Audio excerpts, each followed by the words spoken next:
Hello, and thank you for joining us for this World Council of Credit Unions virtual event, Supporting Members in Times of Uncertainty, a Psychological Perspective. I'm Greg Newman, Director of Communications for World Council. Before we get started, please take a moment to click the interpretation button at the bottom of your screen and choose your language, English or Spanish, to make sure you can hear all of today's presentation in your preferred language. Tómese un momento para hacer clic en interpretación y elija su idioma, inglés o español, para asegurarse de que puede escuchar esta reunión en su idioma preferido. In times of crisis or rapid change, whether from natural disasters, political and economic upheaval, or even regulatory uncertainty, both staff and members of credit unions worldwide face heightened stress and anxiety. This virtual event will allow you to explore the psychological impacts of these situations, how to address and respond to various member and staff concerns, and discover ways to foster a sense of empowerment, collaboration, and connection with both members and employees.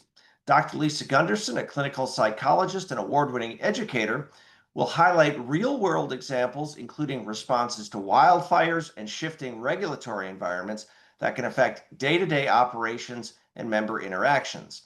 And with natural disasters being one theme of this webinar, Alyssa Stetsishin, who handles communications, marketing, and grants for the Worldwide Foundation for Credit Unions, will also join us later to talk about the foundation's Project Stormbreak initiative. Now, during her presentation today, Dr. Gunderson will be asking you a few questions, which will require you to open up another tab on your computer or your phone and type in the web address www.menti.com. That's MENTI.com, and then you can type in the code 19625893 so you can participate in that part of the session. If you have any questions as you watch today's presentation, please use the Q&A button at the bottom of the screen here on Zoom and type them in there, and I'll ask them of Dr. Gunderson as time permits. And once again, as always, today's virtual event is being recorded. It's going to be available later today on the World Council YouTube channel. And now, without further ado, we are thrilled to have Dr. Lisa Gunderson. She is a registered clinical counselor in British Columbia, Canada, a licensed psychologist in California, and an equity consultant specializing in supporting educational institutions, businesses, and organizations across Canada and the US. Dr. Gunderson is also the founder of One Love Consulting, dedicated to creating meaningful and tangible changes toward a more equitable and just society. Dr. Gunderson, welcome. The floor is yours. Thank you so much, Greg. I appreciate that. Welcome, everybody. Buenos dias, or good morning, good afternoon, good evening, depending on your time zone. My name is Dr. Lisa Gunderson. I'm as Dr. Lisa and Dr. G in my communities, and I'm coming to you today from Lekwungen-speaking territories, specifically of the Songhees and Esquimalt nations, and that's located in beautiful Victoria, British Columbia, Canada. I want to begin by also thanking Cassandra for everything that she has done to get this event together. It's an honor to be able to be here today. My ancestors come from the Ashanti Nation. Before we were enslaved and kidnapped, brought over Taino, Caribbean, and also to Turtle Island. Of course, not all African, Caribbean, and Black folk have an enslavement history. My ancestry does. There is a reason why I'm telling you that. That will come later. I want to thank all of you who are representing the credit unions today for everything that you do. I actually am a proud member of credit unions in both the United States and in Canada for almost 30 years. And so I want to thank World Council of Credit Unions for the opportunity to speak with you all today on this critically important topic. What I would like you to do is to please go to www.menti.com.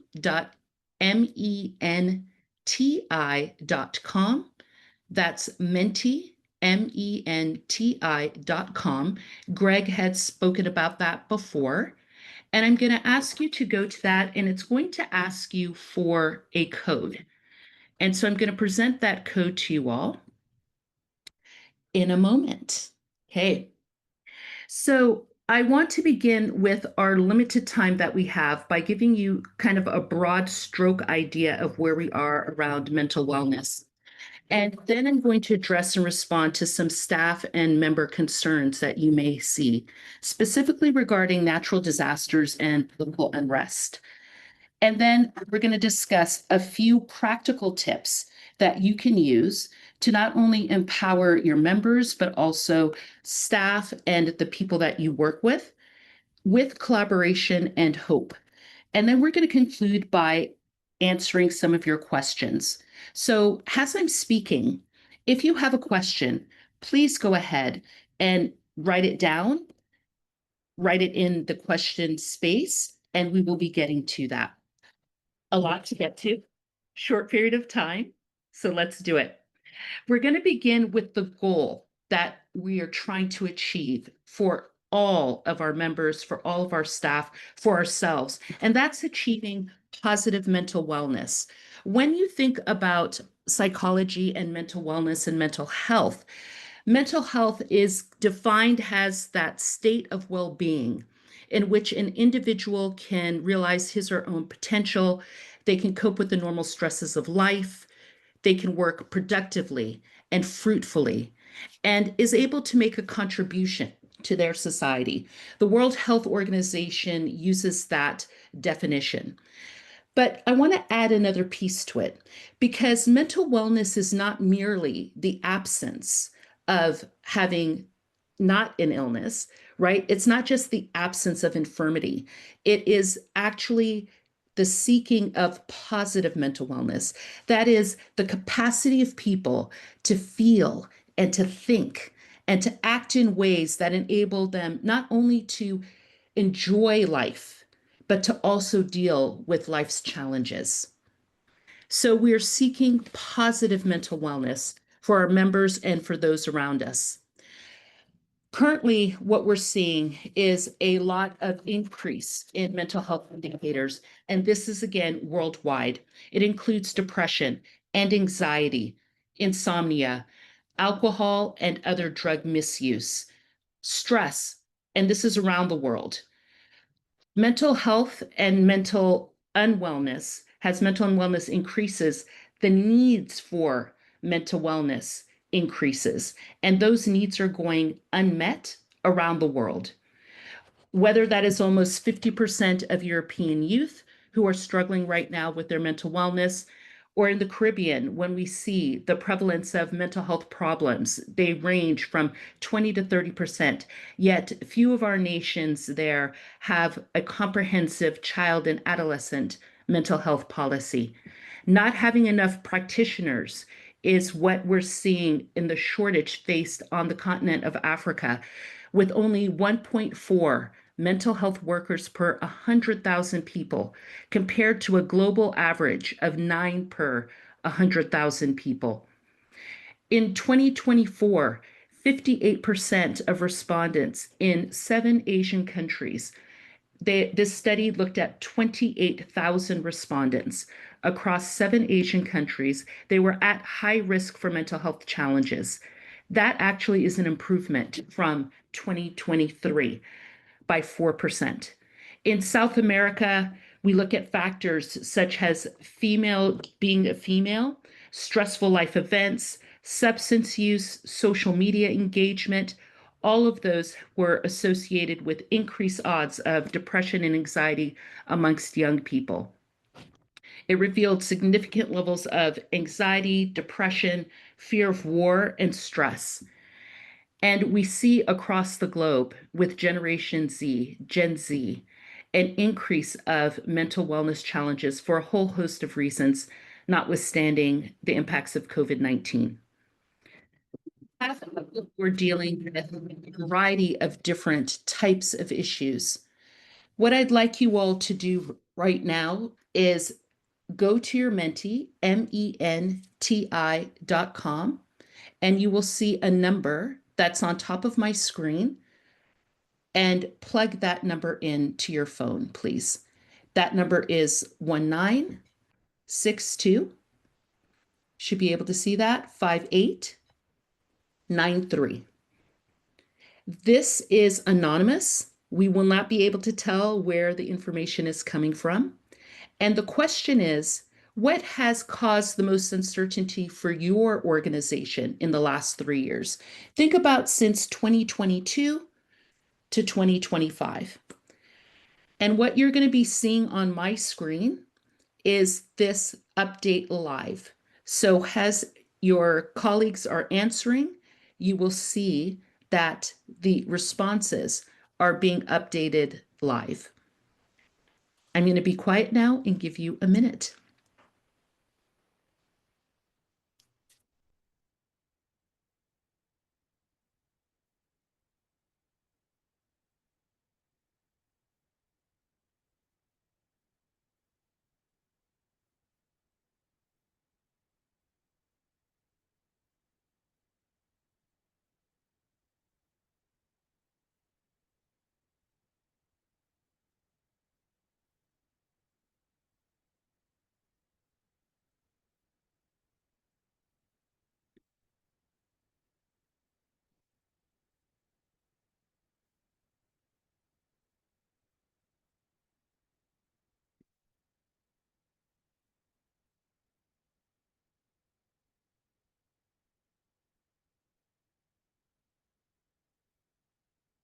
If you haven't had an opportunity yet to answer, please make sure you do before clicking on the next slide. As you all can see, fraud, cybersecurity, that seems to be one of the high priorities. Unsurprisingly, economic upheaval, followed by regulatory uncertainty and political upheaval, natural disasters, war and conflict.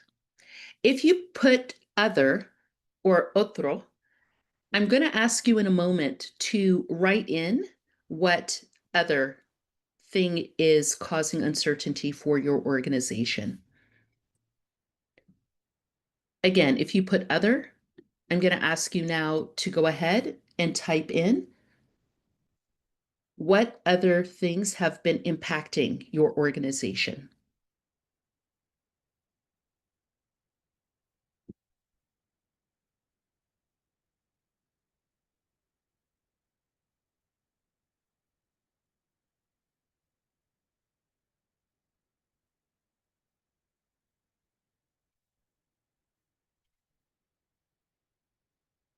So as you can begin to see, as answers are coming through, we have about kind of 5 areas so far that we can see. Leadership changes, mergers, members struggling personally and financially, the unstable rate environment. And I'll go through some more of these. Employee turnover was also one that came through quite a bit. Off of mergers, cultural differences resulting from the merging of several organizations, technology, and along with that technology, the inability to keep up with changes. So that idea behind members struggling personally and financially, changes in leadership, employee turnover, all of these can present a lot of different trauma for people. We know that people have different types of traumas that they face. And in our field, there is a wide variety of different types of trauma. That includes transgenerational trauma, historical trauma, ongoing trauma, that trauma that continues day to day. For our purposes today, we're going to focus on 3 types of psychological trauma that are likely impacting your members, your staff, and even maybe you. The first 2 are going to deal specifically with your members. And again, many times your staff or yourself, depending on the event that is occurring. The first is psychological trauma, which refers to any critical incident that causes people to experience unusually strong emotional reactions. In addition, they tend to have physiological components to them. So there are physiological changes that occur, and they also have the potential to affect the ability of the person to function at their work, at their home, with family members, with colleagues, or other areas of their lives. In addition, we have social trauma, and that refers to any type of social condition that perpetuates forms of oppression against vulnerable populations. And that, of course, vulnerable populations can be defined differently depending on where we are and depending on the time that we're in. But these populations are usually dealing with something like war or hate crimes or various types of discrimination in employment, in the economy, in their education, people who may have no home, groups that are marginalized, groups that are exposed to both physical and verbal violence, groups that have addictions that they're exposed to that can range the gamut, and also social institutions, governmental institutions that either do not address the conditions or they blame those that are impacted. These two types of traumas we see play out with members, and that plays out with how you may actually help them. So I want to give you an example of what this might look like in your world and how this can manifest itself. I want you to think of yourself as being a frontline staff member at your local credit union. And in recent months, you've had rising interest rates and new compliance rules that have made loan and mortgage processes much more complex. Many members are confused, they're frustrated, they are in crisis. Imagine that a member comes in and their interest rate now is very different than it was before. So the member comes in, they're visibly upset. They opened their mortgage statement and notice that the rate has jumped significantly. How can this be? I mean, I budgeted based on the old rate. You didn't tell me that it could change this fast. I mean, I don't know how I'm going to make this.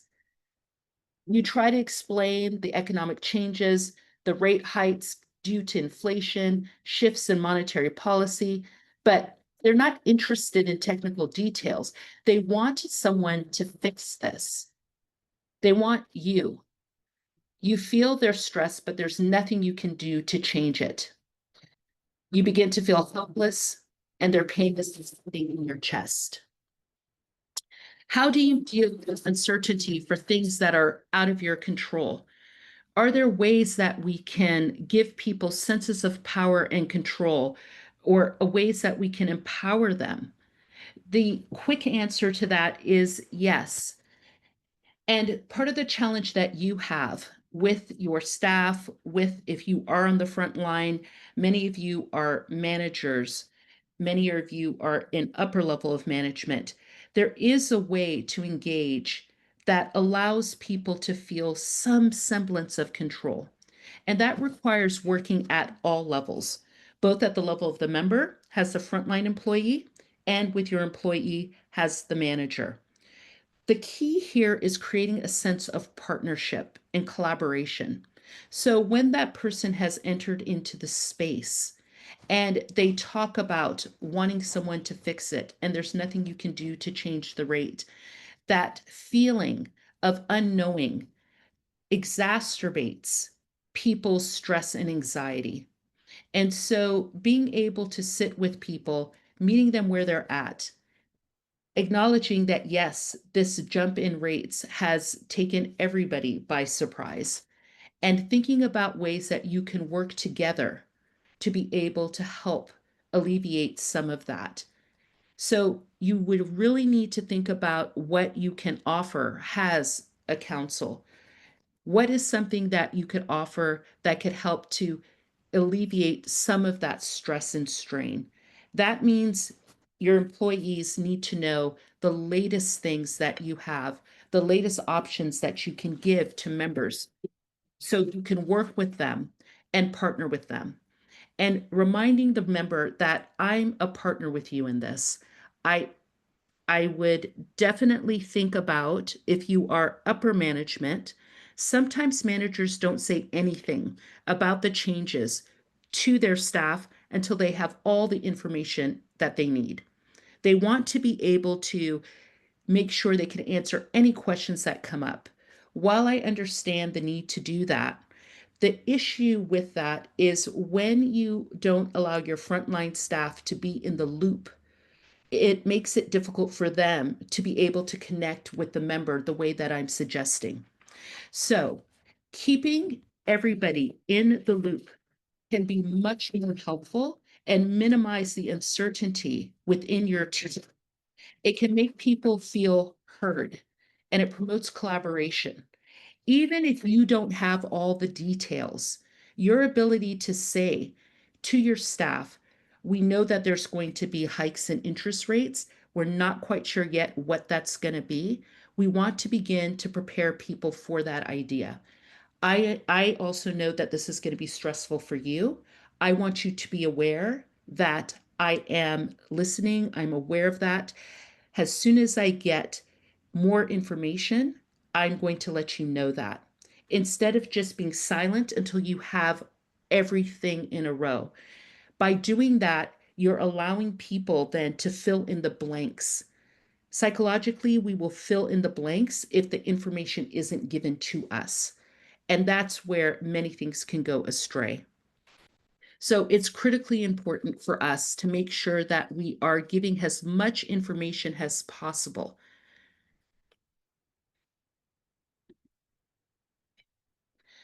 So I want you to think about how has your work-related stress changed in the last 5 years?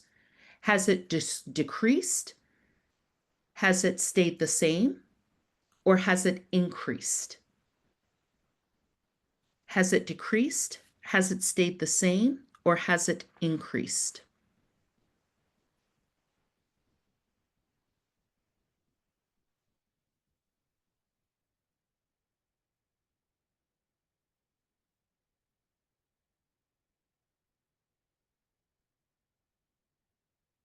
So now we're going to look at a third type of trauma.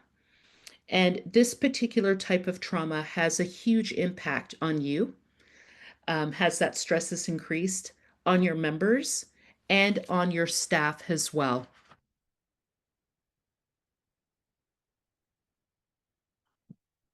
That stress can make people feel like this at work. Okay.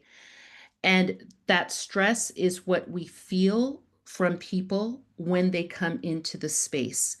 We're going to be talking specifically about focusing on vicarious trauma. And I'm going to do so through another scenario of natural disasters. Natural disasters are something that are impacting people around the world. Assisting members, for example, who've lost their homes to wildfires, credit union staff who also may live in that community. Other examples can include hurricanes and earthquakes, related power outages to that, people who have family and children. Now, all of that is disrupted with schools, for example, being closed. Or a small business owner coming in and informing staff that they're not understanding all of this paperwork they now have to deal with. In other words, in our first example, we had to deal with economic uncertainty. And now we have this combination of economic and compliance uncertainty that's folding. Here we have a small business owner arriving into the credit union, hoping to apply for a loan to keep their bakery running. Even though there was this tragic event, they're hoping to be able to get enough funds to be able to really continue their livelihood. You pull up the new loan application, realize it now requires double the documentation due to updated federal compliance regulations. Why are you asking for my tax returns from 3 years ago now? Last time it was just last year's. this feels invasive. In addition, depending on the tragedy, accessing that information may be incredibly difficult or near impossible. You try to keep calm, but you sense the anxiety rising. If they can't get alone quickly, they may have to lay off staff. Again, the rules are out of your control. You want to help, but you feel more like a barrier than a support. And realize again, we have this compliance uncertainty on top of already that economic uncertainty. Somebody had mentioned tariffs and the change that that constitutes on a day-to-day basis. By the end of the day, your frontline member staff, maybe your managers who may have been pulled into the space, and you just being in charge of all of that, your reserves are just low. You've observed other people's fear and anger and disappointment without a clear outlet of your own. What we're seeing happening across the space around this increase in vicarious trauma. Vicarious trauma traditionally was something that was explored by Dr. Figley's back in the 1990s, Drs. Perlman and Sackbettine as well. Dr. Figley spoke to this idea of compassionate fatigue. That may be another way that you've heard this. And this is secondary traumatic stress that is experienced by the helpers as a result of their empathic engagement with other people's suffering while assisting them. Now, what's interesting is this emotional duress that's happening from your indirect exposure to trauma. And remember again, for some of our people who work within the union, you included in that space, depending on the natural disaster event, it could be also direct exposure to trauma that's happening. But this indirect trauma, again, originally framed for psychologists, for nurses and aid workers, it can happen anywhere where empathy is used professionally. And what they're finding in more current research and in organizational psychology frameworks is that they're finding that persons like yourselves who are working in areas of finance, banking, financial assistant, that they indeed are suffering now from vicarious trauma.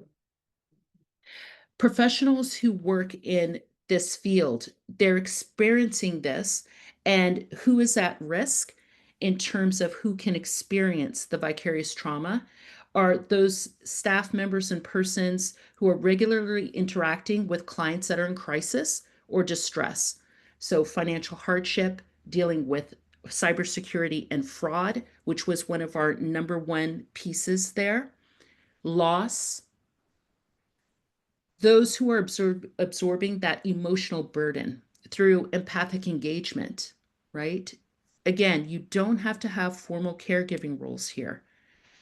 You're also experiencing both the moral and emotional strain from being unable to help or make changes despite wanting to. And that's a critical component because professionals know many times what the right thing to do is, but they may be helpless to resolve client issues.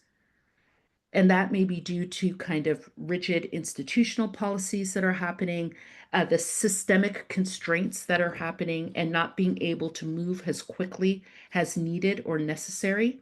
And of course, what does this all lead to? It can lead to chronic workplace stress and not successfully managed, either individually or organizationally, can lead to burnout. And once you have that moral distress and burnout, then you start to see high turnover rate with your staff members. When you have high turnover rate from your staff members, that also does a disconnect with that community engagement with our members. And so part of what helps uncertainty is being able to go into spaces and seeing the familiar, seeing somebody call you by name. That helps. We must be able to provide an awareness and support in these professions to allow people to understand that they are at risk for vicarious trauma. And financial credit unions can absolutely take proactive steps to reduce vicarious trauma and compassion fatigue among their employees, especially those who are in roles that deal with distressed cases, fraud, and hardship accounts. And so we're going to take a look at this idea that the greatest challenge that we face in society is making the invisible visible.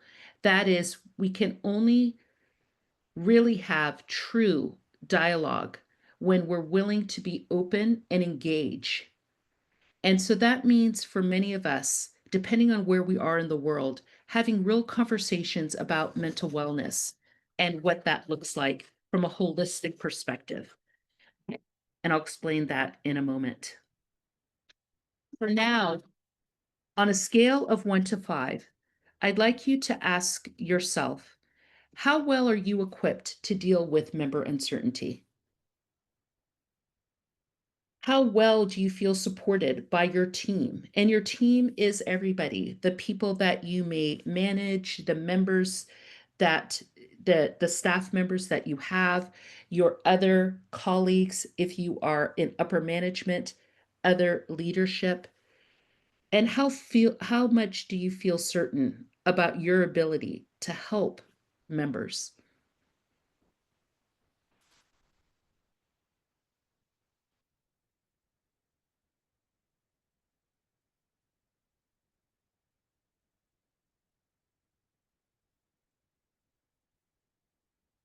Now, are what you are looking at here are means, not medians. So they're going to be influenced by the extremes.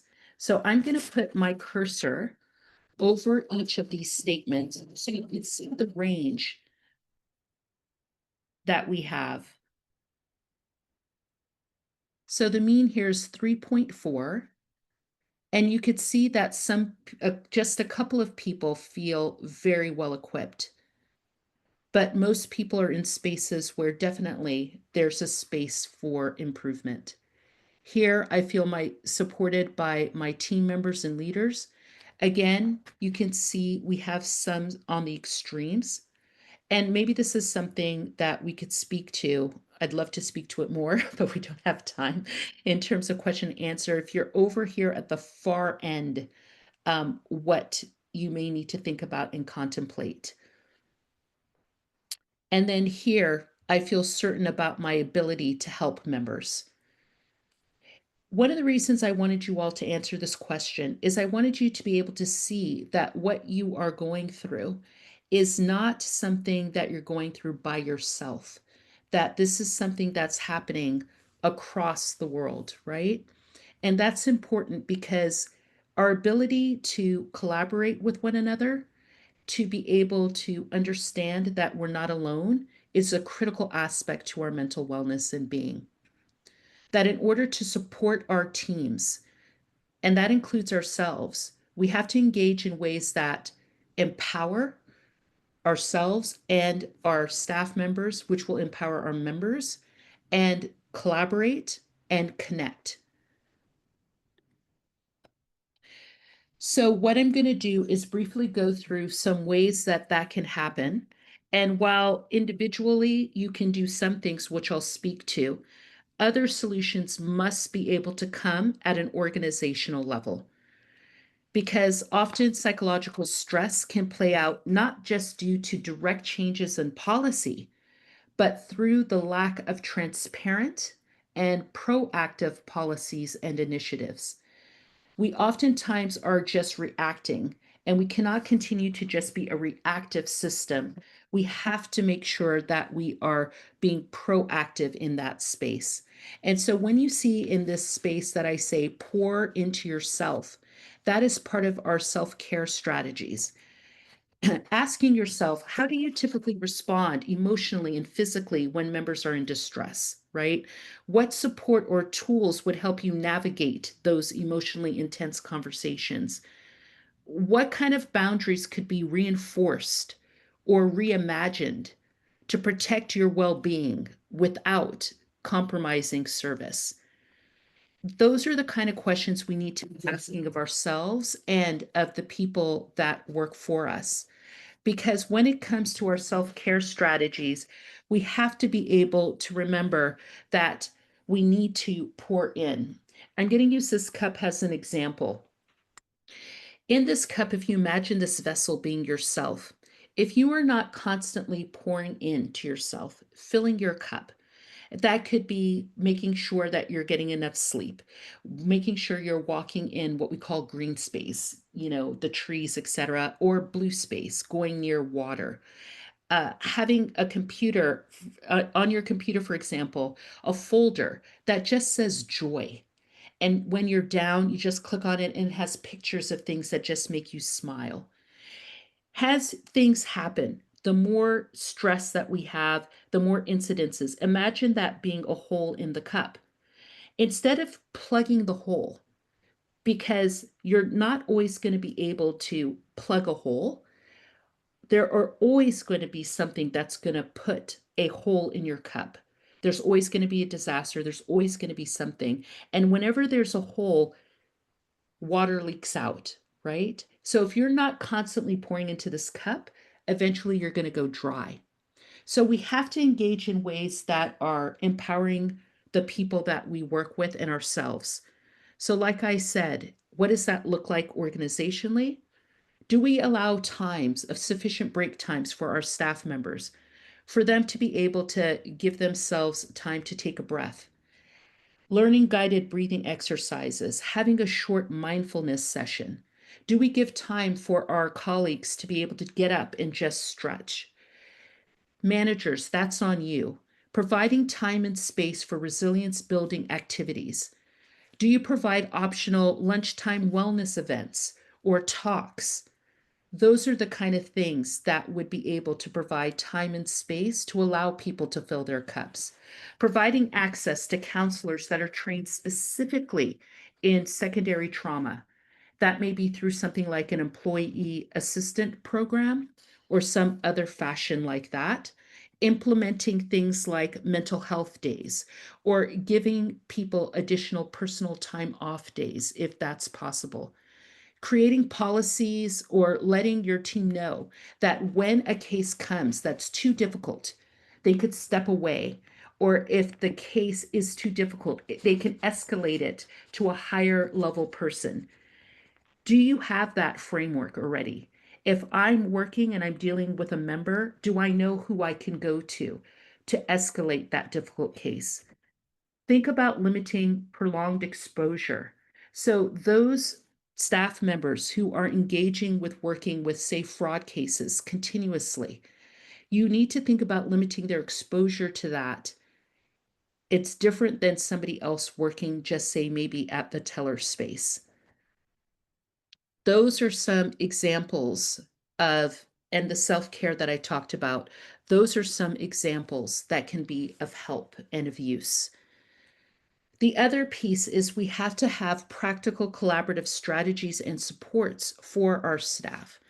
And that means creating psychological safety. We do so by offering practical support systems. So that would look like training our staff and managers to recognize the signs of vicarious trauma, recognizing stress and burnout. Do you have embedded trauma-informed practices in your HR policies? Has your onboarding and supervising people? And that means making it normative that we are going to be talking about mental unwellness, that it is okay for us to have these conversations. We do so by using debriefing sessions, especially after distressing events, interactions, or cases. Those can be peer or supervised led. You can create internal support groups. That could be by how the person, if everybody who works in the fraud department, having an internal support group system like that, or using peer mentoring. One of the works that I do is provincially wide, where the group has designated a time once a month where anybody could come and just receive support. and people talk to each other in that space. They're not monitored. You're not given a list of who's in that group, but people understand that it's there. You need to review and design your policies and pathways that reduce emotional labor. So when you look at the protocols, the scenarios that I gave you, what is the protocol to deal with those issues? Do your supervisees know what that protocol is for those of you in upper management? The key here is to minimize the unnecessary friction that can occur with bureaucracy when people are in distress. Collaboration is key. And so you all have heard me talk about the stress and the impacts that it has on your staff. Well, one of the things that we can do, and a key approach, is collaboration, as I mentioned before, seeking help. And so to end this section, we're going to hear about a project called Project Stormbreak. And after that, Greg is going to guide us into a Q&A. This project that we're going to be speaking to is one of the things that your strategic partner, the Worldwide Foundation for Credit Unions, does. And Project Stormbreak helps international credit unions that are impacted by natural disasters. To talk more about this, Alyssa Statshishan is going to be speaking to this. She is the foundation's communications and marketing lead, and she also happens to be Greg's partner on the Global Credit Union podcast. Alyssa, welcome. Thank you so much, Dr. Gunderson. I'm very glad to be here today and speak during your wonderful session. For those who don't know me, I'm Alyssa and I'm Ukrainian myself. So as you can understand, I know for real what facing a major crisis means. And so when offered, I was really honored to lead this important initiative by the Worldwide Foundation for Credit Unions, Project Stormbreak. The idea of the program is that we bring resources and disaster relief to credit unions in need around the world, and helping them safeguard their communities, because we all know if something bad happens, we always try to seek support or advice from those people or organizations we trust. And as credit union people, we all know that our financial partners matter. And especially if something is destroyed or that needs rebuilding, that's the first place we would go. In terms of the type of support that we provide in different countries, and I would give a couple of examples from obviously Ukraine, where we helped a lot, and from Brazil and Turkey. There are different types of crises. In Ukraine, obviously, we all know it's the full-scale invasion that started in 2022, and we got a lot of support from our champion donors who wanted to help credit unions and those that the credit unions serve in the country. And honestly, when something like this happens, no one is ready for that. I wasn't ready. My family wasn't ready, obviously. Credit unions weren't ready. But after the first shock, we all understand life goes on. So we need to do something. We need to help someone. We need to rebuild. We need to save agriculture, to save small businesses, because they continue to work even under those circumstances. So the type of support that as the foundation we can provide could be anything that is connected to the credit union activities or the activities connected to their members. We helped agricultural producers with fuel coupons when basically this was critical and there was scarce supply. We helped with agricultural equipment. We helped with shelters. So anything that could be needed by the credit union members or communities, we were there to help. Talking about natural disasters, they happen, unfortunately, more and more often in the world. So Turkey was hit by a major earthquake in 2023. And when we talked to the credit cooperatives working there, they said, we basically don't have offices anymore, but people want to come and get some services from us still. As the first thing before the real rebuilding, we would need some portable offices. Because people keep calling their loan officers, their credit union managers, and say, we want to talk. We understand, the crisis is over. We need to rebuild. We want finance. So we help with the portable offices, and obviously it's temporary and it was very hot, so they also needed air conditioners. Very basic things. If we think about that, sitting somewhere safe, right? We think it's basic things, but they matter. They matter to communities, they matter to members, and obviously they matter to credit unions themselves. In Brazil, there were floods last year, and there were many shelters built in the schools. So together with our partners on the ground, Sicredi, we helped students who were in shelters in those schools. We helped different residents in Brazil with some emergency supplies. So we can do different things. I wouldn't want to say, we're here to help when you need it, because I hope no one is going to need it. But unfortunately, these things happen. The critical thing for us as the foundation within this project, we do it only with credit unions and for credit unions. So this is our specific feature, I would say. There are many emergency organizations, there are many crisis response organizations. We're probably the only ones in the world who do it internationally for credit unions and with credit unions. So again, I wouldn't wish anyone to be in this situation, to seek this help, but so you know, we're here to help if you need us. There are very simple requirements in terms of how to apply for a relief grant if something bad happens in your communities. You can scan the QR code, go to our website and see how it works. You can always find me through email if you have any other questions. I'll be happy to address. And I just want to say, please stay safe and be well, because it matters to you and it matters to people who you serve as credit union representatives. Thank you. Greg, back to you. Yeah, thanks, Alyssa. You guys have done such great work with that program for sure, and we know that will continue. And Dr. Gunderson, just a great presentation. I think you touched on a lot of things that people at credit unions, really anywhere, are feeling these days, and maybe have felt. We don't have any questions yet, but from the group, if you do have questions, please use the Q&A button at the bottom of your screen. You can type them in there for Dr. Gunderson. I will ask you this though.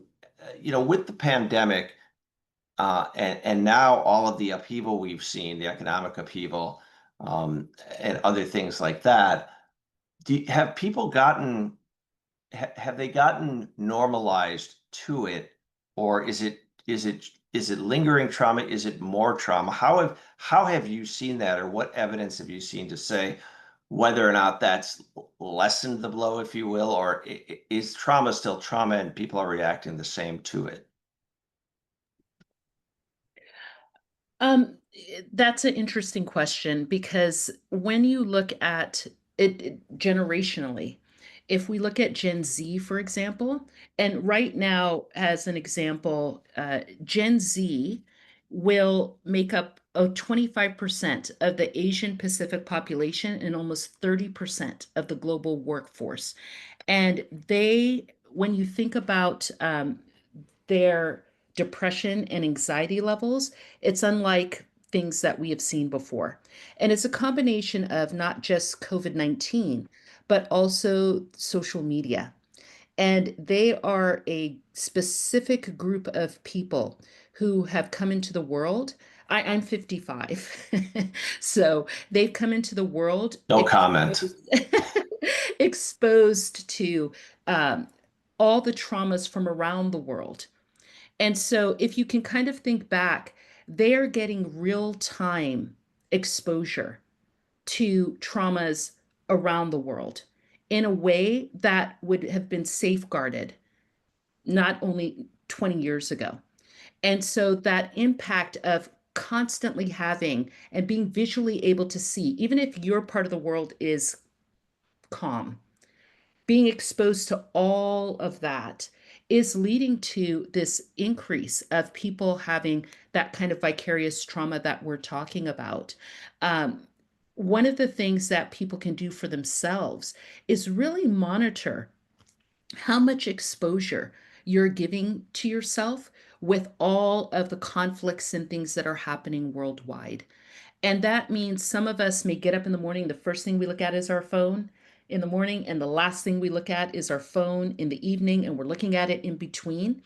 And it's what are you pouring again into yourself? If you think about my cup analogy, for example, if you took a dye and you put a dropper of dye into the water, it colors the water.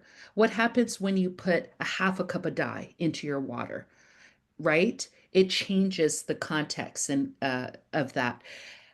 Trauma is something that we do indeed get habituated to, but we always end up having reaction to things that we never would think would happen to us. It's just like what was being spoken to. People are not prepared. LA fires, people were not prepared for that. Invasion from another country into the Ukraine, people were not prepared for that. And it's one of those things when you're not prepared for it, then the impact is great. Our problem worldwide is we don't have enough people to help in terms of mental wellness, and we don't have enough organizations that have really dedicated themselves to the mental wellness. And I mentioned the holistic wellness before, to the mental wellness of their staff. What I mean by holistic is that when you're impacted mentally, it also impacts you physically, it impacts you emotionally, and it impacts you spiritually. So when these things happen, it is happening to our whole bodies and having a massive impact. So, yes, I think we're in interesting times, but I also believe that every generation has interesting times, right? We do have some questions now. Linda asks, Dr. Gunderson, the financial stress being faced by members may be caused by one or more of the trauma types you described. Are there some ways for credit union staff to better ascertain a better understanding of the type of trauma the member is experiencing, or is it about an overall empathetic lens to listen through? That's an excellent question. One, I want to reiterate what you stated. I was speaking about this in kind of isolated types of trauma, but you are absolutely correct. It's usually multiple traumas. If we had time, I promise you we could have overlaid that, the intergenerational trauma that's happening. If you think about some conflicts that have been going on for years, the impact that has, historical trauma, traumas that people have been dealing with. So, yes, you're going to be seeing a combination of different traumatic types. And so it's that overall lens that is important. What I would caution you with is that overall lens around empathy versus sympathy. And so, what I mean by that is many times we just focus on empathy.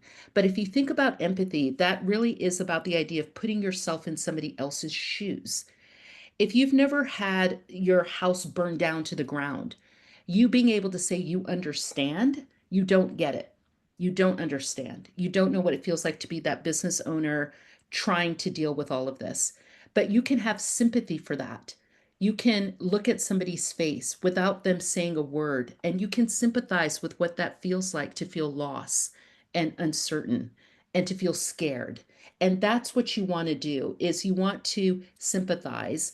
And so I think there is this balance we need to think about in terms of being too empathic, because then we may actually answer in a way that would feel good to us, right? So if I was in this situation, I would do this, but you're not in this situation. So what it requires is you to listen to your member, hear what it is that they need, and work with them in their space, because maybe what they need isn't what you would think somebody would need, if that makes sense. No, that makes a lot of sense, I think. How do you approach, another question, how do you approach your management and HR teams about implementing mental health days? And do you feel that an employee should have to use vacation leave for a mental health day? Absolutely not, because you're not going on vacation when you need a mental health day. It's like taking sick leave when you don't have maternity leave. You're not sick, you're having a child. The way that I think we ask our management to engage in that mental health day, I start with saying mental wellness, and you make that connection to the overall health of the organization. When our staff are mentally well, that means they're not going to call in sick, right? It means less turnover. It means they're not going to burn out. Because think about the cost to that. If we don't take care of our staff's mental wellness, then they get burnout. Now they're off. I have to find a substitute, or they quit. Now I have to take money to rehire somebody again, to onboard a new person. It is such an economic advantage to the institution for you to engage in mental wellness. So there's financial reasons for that. More importantly to me is people tend to stay in organizations where they feel that they're wanted, where they feel that they're needed, where they feel that people care, not just about the work that they produce, but who they are as human beings. So if you're showing all of these different programs, I'm like, huh, this place cares about me. This really is a family. And that's what credit unions are about to me. They're different. They give you that feel and energy of like a home away from home. And we take care of our family. And so you can make an argument for the holistic health of the credit union by engaging and pouring into mental wellness. And you have a ton of data to back you up for that. One final question we have time for. When things are so strained, Aaron asks, when things are so strained that even managers cannot alleviate the pressure on staff, how do you handle that? Well, this is where sometimes we have to think about those internal groups that I was talking about. When I had mentioned earlier that I do a drop-in, it's actually a drop-in for upper management. So in this specific case, these are people who are managing other people. And so they always have to be strong. And what their organization realized is, well, where do they alleviate their stuff? Right. And so internally, you need to think about having these internal spaces where you can just come and be able just to breathe, say the things you want to say without getting in trouble in that internal confidential group. So you need to think about that at various levels. And that would be one of the ways I would think about that. Oftentimes upper management is forgotten. We cannot forget you. And so whether you do that, just as a peer space, lunch once a month, going out in some fashion, or literally making it part of your workday, which other people have done. So, literally making it part of your workday that you just have in your schedule a management mental health caring moment, however you want to frame it, where you're able to go and also share the different things that are happening. Organizationally, think about this reaching out to other credit unions because likely what you're dealing with is something that they've had to deal with as well. So you may not need to recreate wheels. Other credit unions may have solutions for things that you are facing. You're not alone with that. So that becomes really important for you to think about and remember. Create the space for yourselves.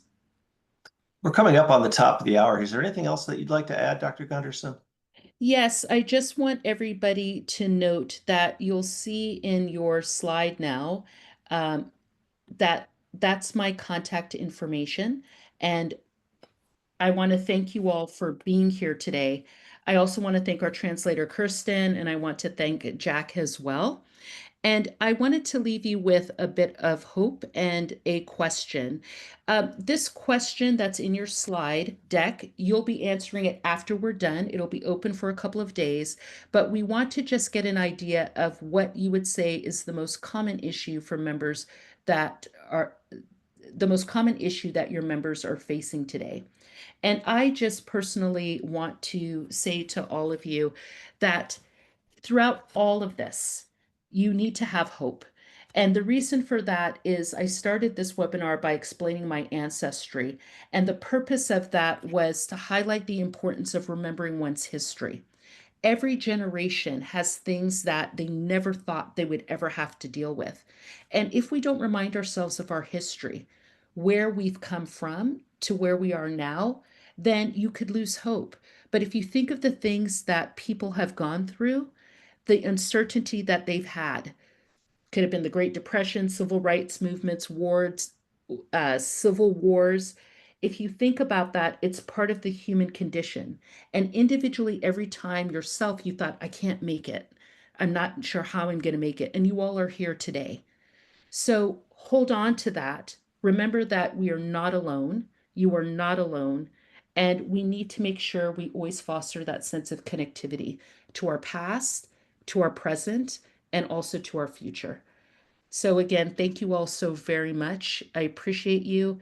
And please feel free to email me if you have further questions. I'll put the slide back so you can see that and get the information.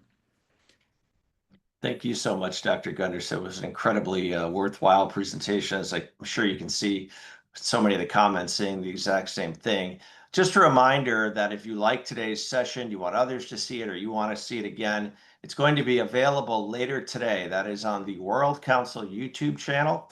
It's at youtube.com/WOCCU. You can watch it again there. If you want to participate in other great educational sessions in person this time, registration is still open for the 2025 World Credit Union Conference. World Council is going to be hosting the 20th anniversary of the premier global credit union event in beautiful Stockholm, Sweden from July 14th to the 16th under the theme, The Future is Cooperative. Simply scan the QR code on your screen right now to register.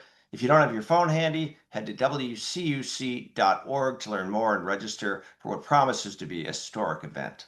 We'd love to see all of you there this summer. Thanks for joining us and have a great day.